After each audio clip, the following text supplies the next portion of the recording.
This is not real money. This isn't real money. This is only a paper which is backed by the politicians. Okay? It isn't money, it is only a paper. Okay? Politicians came with this as just a medium of exchange. And that's why when you look at this Zambian kwacha, this is not the same kwacha that was there in 1965. This is not the same kwacha that was there in 1980. What happened to the kwacha that was there? I'm sure it was bent or it was thrown away. Okay? The value had depreciated. When Michael Chitufyasata came into power, he changed the note. Okay? And if you are still having the note that was there before Michael Chitufyasata, it isn't even working. You can't use it anywhere.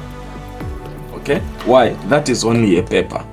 Okay? So what we call money, it isn't really money. Okay? So that's why this can finish in value. This can depreciate in value. It can finish at any time. Okay? This is what, right now as we are speaking, Zambia is going through a crisis with regards to this currency. Okay? What this kwacha, what this 5k used to buy some good months ago or some good years ago, it isn't the same that is capable of buying. This shows you that this isn't really money. Okay? So a good business guy, a good entrepreneur, a good investor looks at what the real money is. What real money is what this can buy. Okay? That's what calls it money. That's what real money is. What you can get from this is what real money is. Okay? Now, many people, when it comes to money, they think when you talk about money, you are talking about this kwacha, you are talking about this paper. No, but this is not what we are talking about. Okay? There must be something beyond that. Okay? What it keeps on going up and down. Okay? So this isn't something that you can trust. This isn't something that you can invest into. Okay? And when you have a lot of this and you've kept it saying you have money, you are lying to yourself, you are cheating to yourself. This isn't money. Value, if I take 1 million of this, I keep it in my house, the value that is having now, after 2 years from then, it is not going to be the same value. Okay? This will have finished in value. Are you getting my point? Okay? So when this stays, it keeps on reducing in value, keeps on reducing in value. Okay? Some good years ago, dollar was doing very well. Okay? The US dollars was doing very, very well against the other world currencies. Okay? But right now, as we speak right now, the dollar is also shaking. Why? Because this isn't real money. If at all you don't want to lose this, let me show you some 3 ways how you can keep this. Okay? For you to keep this, you have to change it into an asset. Okay? An asset that will never reduce in value, but an asset that will always increase in value.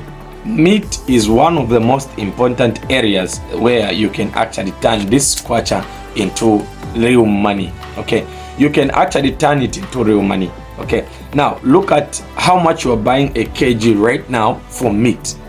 How much you are buying a kg right now. Was it the same that you were buying some good years ago? No, it isn't the same. Perhaps if you are buying 1 kg of meat at 30 kwacha, this time around it has doubled to 60 kwacha, 1 kg. Okay? So, what has really happened? This has lost value, but the meat has increased in value.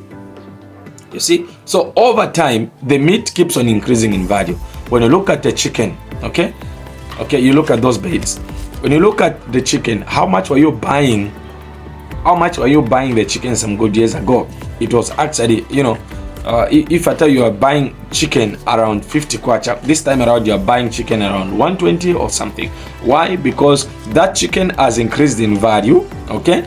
And this has dropped in value. So when this drops in value all the time, when you say, no, the things that you used to buy in 100 kwacha, in 50 kwacha are not the same that you are buying right now. This shows you to say this reduces in value, but those things that you buy with this increase in value. Therefore, there is need for you to change this into those assets so that you can actually keep them. Okay? So if you have money right now and you want to keep that money, okay, you want to invest that money, the first area that you can invest into is meat. You can buy goats, you can buy cows, okay?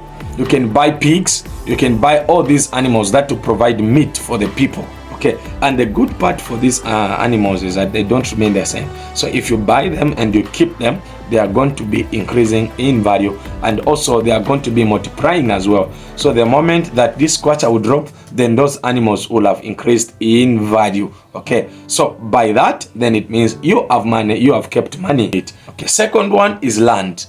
Right now, land is so scarce. Right now, land has increased in so much value. The piece of land that you used to buy at around 1,000 kwacha, this time around you buy the same land at 10,000 kwacha. Therefore, if you want to keep the real money, go to land, buy land. Okay, why? Because land is always increasing in value. Land will always increase in value. Whatever that, there are places that we used to fear some years ago. We said, no, these places are bushes, you can't use that lot. But go visit the same places right now. After 10 years, you'll find those places are occupied and the people are living on that pieces of land. Okay, so right now you might think that doesn't have any value with you buying land, but look at what land will be after 10 years from now, because already land is, as you know, people are fighting for land already. People are dying for land. Okay, why? Because land is increasing in value, and therefore if you want, you need to have real money. Take this paper and turn it into real money. To turn this paper into real money, buy land, and you've kept the money. Okay, you've kept the money into that. So last, real estate, you can buy actually buildings, you can build houses, you can build buildings. Okay, and those buildings right now, let me tell you this, if there is something that is going to make millionaires in Africa, is real estate. Why? Because these places are now increasing in population. The population is increasing, and once the population increases, there will be need for accommodation. Okay, a lot of people will need accommodation. So for you to be rich, for you to keep this money, you have to build real estates. You have to build houses for people. Okay, because people are actually looking for houses where to stay. Houses, shelter, this is one of the most important things that people have to look for as a priority. Okay, so when you go to real estate, you never go wrong. You are going to turn this paper into real money. So the moment that this paper will tarnish, the moment that this paper will reduce in value, you keep increasing the value of, it's always in exchange. Okay, when this doesn't always keep in balance with the assets. Okay, when assets go up, then this reduces in value. Are you getting my point? This will always reduce in value, but the assets will always increase in value. Therefore, if you've kept this in assets, then it means you're on the safe side. Those assets will never reduce in value. They always increase in value. If I'm a landlord and I see that my house was actually at 2k or at 200k, then I say, no, fine, this 200k has reduced in value. I no longer manage it. So what do? I increase the value of my house. I increase the value of my assets. So what do? I'll put a 300 kwacha, I'll put a 400 kwacha, all the times, and almost every year, and each year and every month, prices of households increase. Okay, why? Because this reduces in size. Therefore, you need to also increase in size. You also need to turn this into real money. Okay, so guys, this is real money. Okay, what I've just told you, those 3 ways, there are so many ways I can mention, but I've only told you those 3 ways. Those 3 ways are the ways you can actually call money. This isn't real money. Don't keep this, keep the real assets.